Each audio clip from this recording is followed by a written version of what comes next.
এই মাসটা হলো ভগবান যিশুর পূর্ণ আবির্ভাব মাস।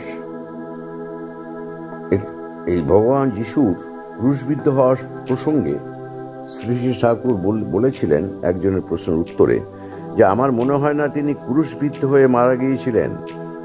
আমি যতদূর বুঝি তিনি হয়তো কবর থেকে উঠে ওখান থেকে এই ভারতে চলে এসেছিলেন।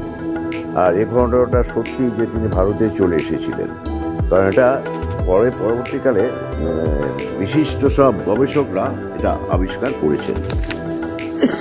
আবার ঠাকুর বলেছেন বিশ্বাসঘাতক জুডাস সম্পর্কে যে মানুষ যে উৎকট কর্ম করে পাপকর্ম, তার ফল 3 বছর 3 মাস বা 3 দিনেও পাওয়া যায়। জুডাস কিন্তু 3 দিনের মাথায় আত্মহত্যা করেছিলেন। তাহলে এটাই বোঝা গেল যে কর্মফল কেমন হয়।